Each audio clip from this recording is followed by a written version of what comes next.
I will now start with showing the film that came out the same day as the IPCC Working Group 3 new report, Monday, that is. And after that, we have a very competent and professional moderator who will take over, I'm pleased to say. So I will share the screen now. We are fighting for the Kavango Delta. Welcome to the legendary jewel of Africa's Kalahari, the Okavango Delta. Surrounded by desert, this gem is home to Africa's last great elephant herd. Rhinos, wild dogs, big cats, and many other endangered species, as well as some of the planet's most ancient cultures. The Okavango Delta is the continent's last great, untouched oasis. But just 250 kilometers upriver is an area licensed for fossil fuel exploration by Namibia and Botswana. It casts a slick black shadow over the Kavango and our suffering Earth. We're looking for underexplored areas in the world with the potential for large discoveries of oil and gas. And Namibia came out very high on that list. A very large basin in the northeast corner called the Kavango Basin. We took a license for that area, and now we're moving ahead to explore it. We expect to confirm the existence of a working hydrocarbon system. The sky's the limit for this company when we do that. Humans and wildlife have lived in harmony here for millennia. Yet now Canada's Recon Africa has been granted a license to drill with the potential to extract 120 billion barrels of oil and gas. We're standing up against Recon Africa, which is coming with a destructive deal in the Kavango Delta, drilling for gas and oil. A deal which threatens every corner of our planet. I'm really ashamed that it's a Canadian mining company trying to go into a biodiversity hotspot as important as the Kavango Delta. We ought to be ending all exploration and production of oil. As money and profit are prioritized, we are driven towards a sixth great mass extinction. But for fossil fuel companies, it's business as usual, a business that has scarcely changed since 1956, when the first commercially viable oil wells began to pollute the Niger Delta in Nigeria. I would not live with myself if I allow this to become another Niger Delta and destroy an entire ecosystem. Our people are jobless, the areas have been destroyed, the waters have been polluted. No profits can justify the death and destruction left in its wake. The impacts of the climate emergency are already taking their toll on southern Africa.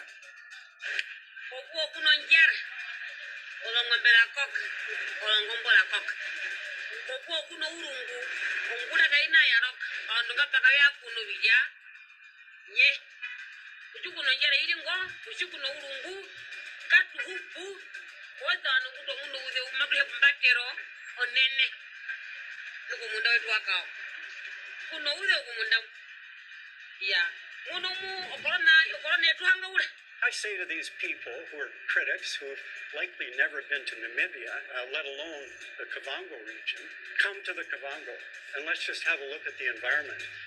This used to be a soccer field. This belongs to the community. Who gave the right to Recon Africa to take this away from the community? Recon Africa predicts taking around 120 billion barrels of oil. That's up to 51.6 gigatons of carbon dioxide from the Kavango Delta. This represents 1/6 of the remaining carbon budget available to all of us if we're to have any hope of surviving global heating. In short, we are looking at a carbon bomb lying beneath the paradise that is the Kavango region. And the fundamental resource, that resource is in fact becoming more and more precious for the simple reason is the world has no empty places.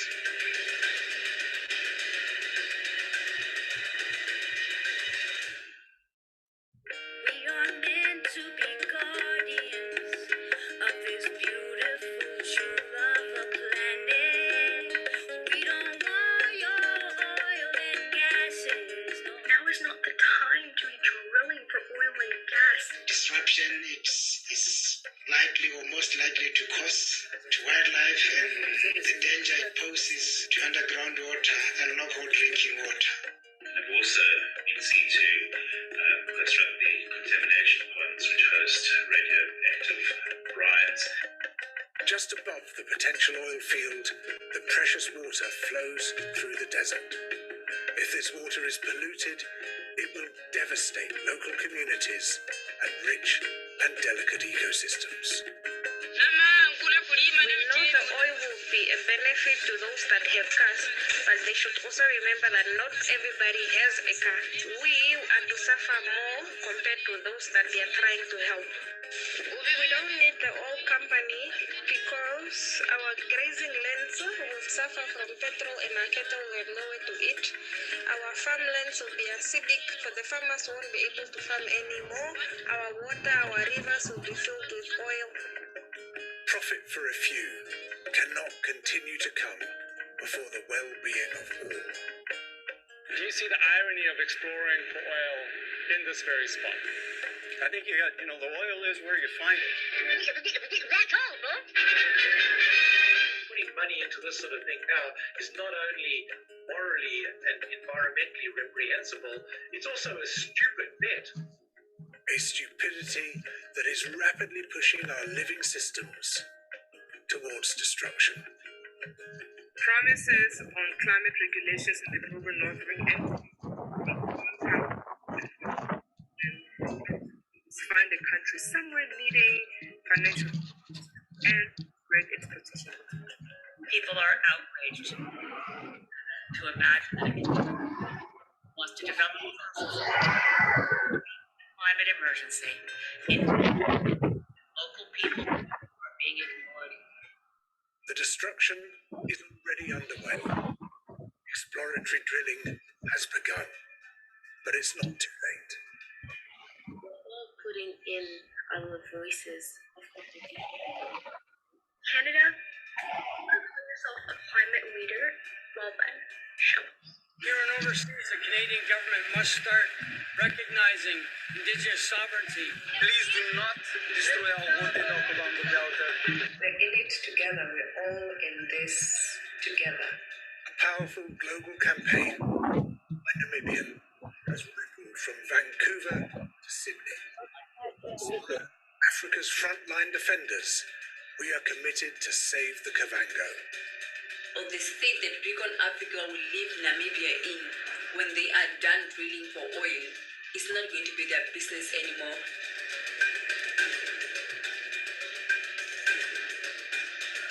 Instead of drilling for more oil and gas, we need clean energy, such as solar electricity and wind power. To stand even a small chance of avoiding environmental collapse, we must leave oil and gas in the ground and listen to the voices of Africa.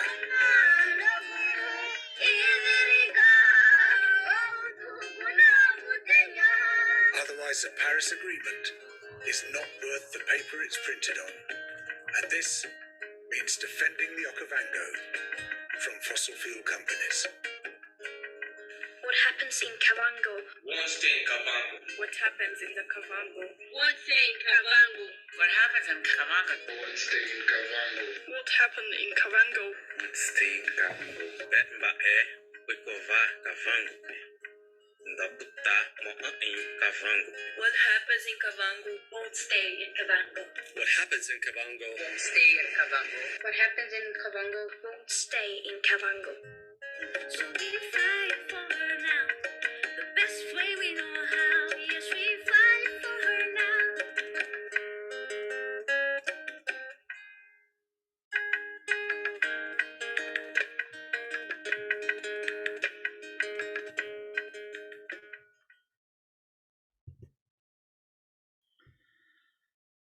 So, yes, Ina Maria, you asked me to come with some reflections afterwards.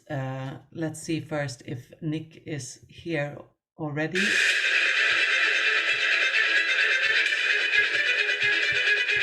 Okay.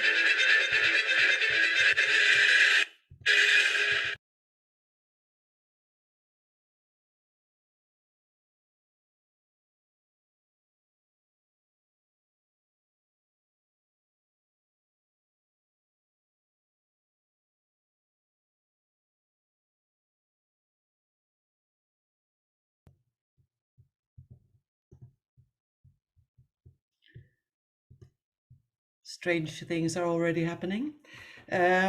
Sorry about that.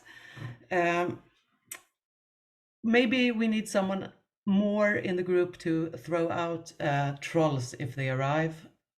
So I make Alistair. Oh, no, it's Nicholas here as well. Perfect. I make Alistair again co-host. Please help throw out if someone unmutes themselves. Yes, I would like to say this film was released the same day as the IPCC Working Group 3 report came out. And it was all about empower the grassroots movements, restore nature, stop consuming, minimize your consumption, change your ways of travel, stop investing and subsidizing fossil fuels and all that. And still, new licenses are sold and given out to look for more, to extract more in delicate places where biodiversity is fragile. And at the same time, it's crazy because in Sweden we also colonize the Sami land. We're not listening to our own indigenous people, and we're about to mine here as well. Though we're not even poor, we just want more. And these are my reflexes. It's a big mess in my head, and I'm growing increasingly upset and angry. And with this said, I'm happy to leave the word over to Nick because I'm going to start crying soon.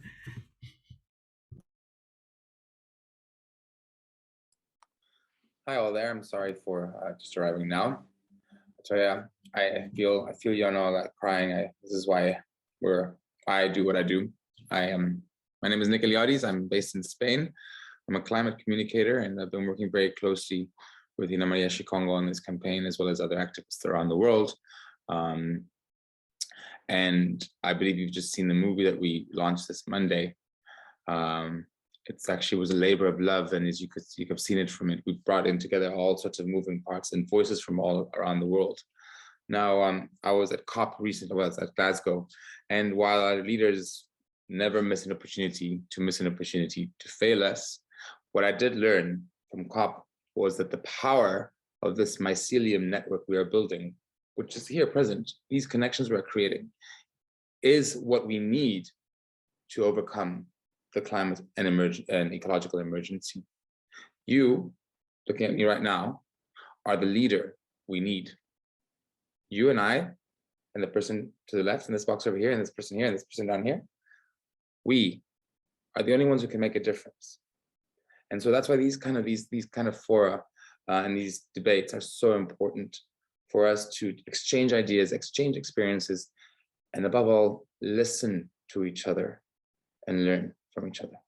So without further ado, I would like to invite Ina to launch our conversation here and ask her, Ina, the video ends with Kavango. What happens in Kavango won't stay in Kavango. Even Greta said that in the video. What does that mean, and why, just from your perspective, why should the world care about what's going on so far away in a land that many of us have never even heard of? Thank you for having me, Toya and Nick and everyone else in this room. And well, when looking at the latest IPCC report or the Tinder report, they are saying that we need to start phasing out fossil fuels, and we need to start as early as 2025, which is like in 3 years. And the reason being is obviously because all of us are being impacted. I mean, like right now it's just snowing in Sweden. It should not be snowing in Sweden. It was a literal fool's joke, but it was not. So is the climate playing jokes on us, or is it the fossil fuel industry?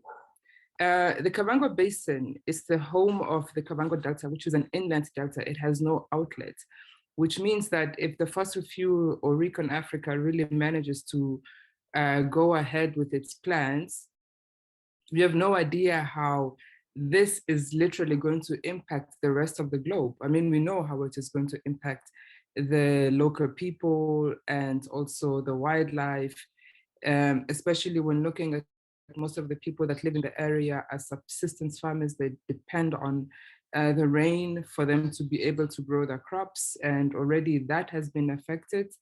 So we have to work as a global community to stop these industries,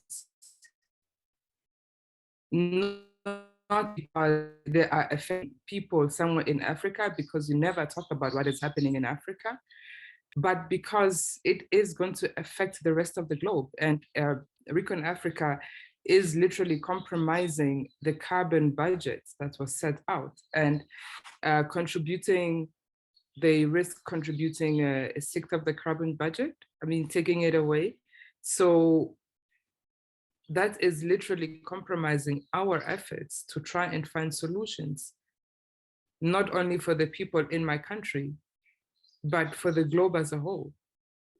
What is going to happen in Kavango will not stay in Kavango. The toxins will continue accumulating. There is no outlet. So I can't even go into the nature aspect of it, or even talk about the First Nations that have been living off the land for centuries. Their home reduced to reserves. And this is something that we see globally, where indigenous nations are put in reserves. The lands are being taken away by mining companies, just like it is happening now in Sweden. Indigenous lands being invaded by multi-corporations. But Kavango is very important, not only because of the carbon bomb, but also because it is the home of Africa's, it is the home of our elephants. It is the biggest, it is the largest home that they have, even though they are now starting to sell them off. Are they now selling them off so they can make way for the fossil industry to be able to do its devastation or cause its ecocide within the Kavango? We don't know. But regardless of what the predictions are, of what the IPCC says, or what the Tyndall report says, it is important to work together as a global community so we can save the planet. But before that, save the innocent people that have nothing to do with this industry. They don't even need fossil fuels for them to continue living, to continue surviving for another century. The ones who are dependent on the fossil fuels, they are the problem.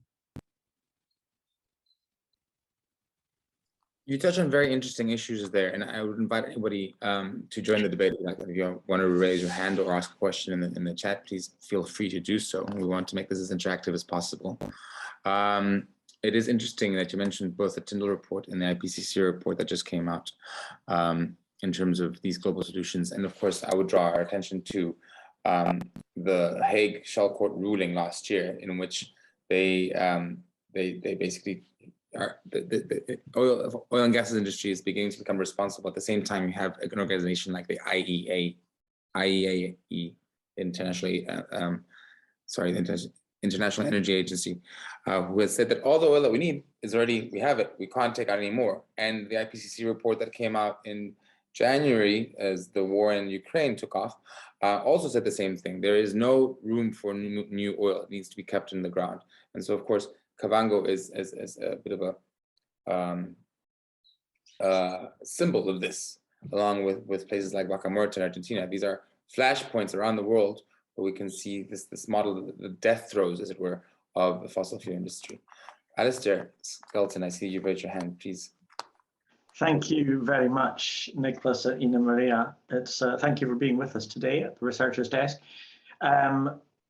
Put briefly, you're talking to a bunch of climate researchers. You don't need to convince us that it is a terrible idea to drill for more oil anywhere in the world, and to choose such a fragile ecosystem that, as this one, is even worse. Not just for the not just for the people who will be affected, but also for the many, many different species that are no doubt adversely affected.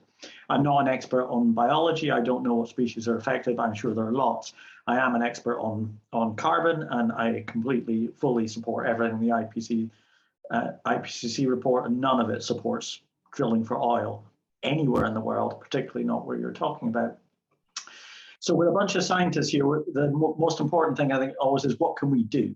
What can we proactively do to support, to help make this not happen? Do you need scientific statements? What do you need? How can we proactively contribute to the work to stopping drilling for oil in this location? I think, well, at this point, we need all support that we can get from all different angles. And I mean, we have been handing in petitions, not only to our parliament or to the respective ministry, especially because the water permits are not in place, and we've handed in petitions. There were hearings within parliament where the ministry could not prove that the company does have its water permits.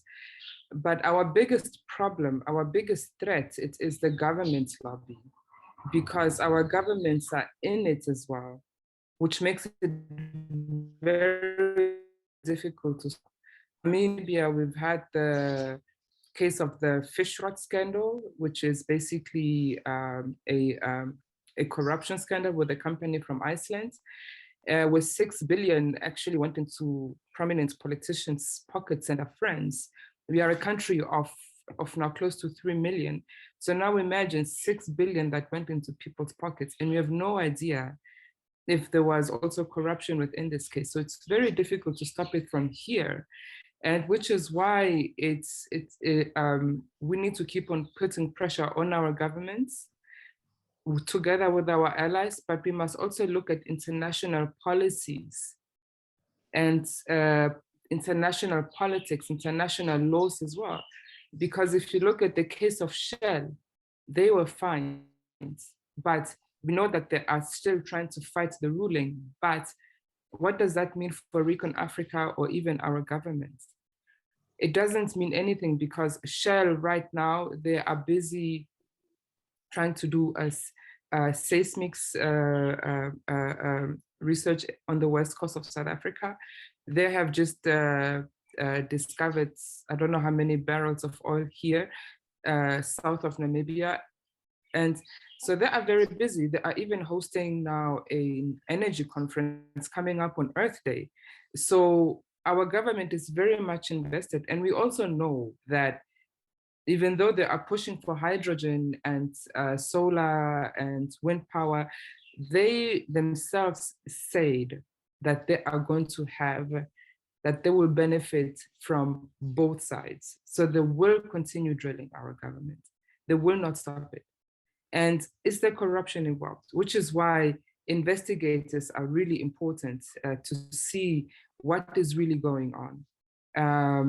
And yes, we need a lot of international pressure towards our governments as well. But also, there is a very important aspect that we are not looking at, and that's the fact that the fossil fuel industry has never really been held accountable like the tobacco industry. It is just starting now. Yes, there have been rulings like with Chevron or now Exxon that is also facing lawsuits, and with Shell, but it doesn't impact them at all. Even when you look at the oil spills, they never take responsibility for any of those. Shell wants to start drilling in the North Sea again, but they have not cleaned up the mess from the previous explorations or activities. And no one is holding them accountable. So we need real accountability on a very high policy level that will protect the global community. Now, Shell was asked to reduce its emission. What do? They move to the UK. They should not be able to, they should not be even allowed to move to the UK. They should reduce the emissions, period. And because of that, because they always get away with everything, they allow themselves the liberty to start new oil fields wherever they want and when they want. And right now, they are rushing for all of it because they know that they will have to phase out, whether they like it or not. And with our corrupt leaders that we have on our continent, it's very easy. And also, I must also add that these corrupt practices also stem from colonial practices. I mean, we all look at the United Nations, which was the League of Nations, but what happened when the League of Nations was created? They cut up our countries, and then they gave themselves the mandate to rule our countries. We never asked for them to come. So even when we got our independence, we had to sign deals that allow these companies or these countries to continue operating in our countries, which is part of the colonial debt. We have to pay a debt to our former colonizers so we can have our independence, when it should be the other way around. Even I just saw an interview today where Biden is like, no, why must we give the Africans and the Black Americans reparations without including the indigenous people of the Americas? No,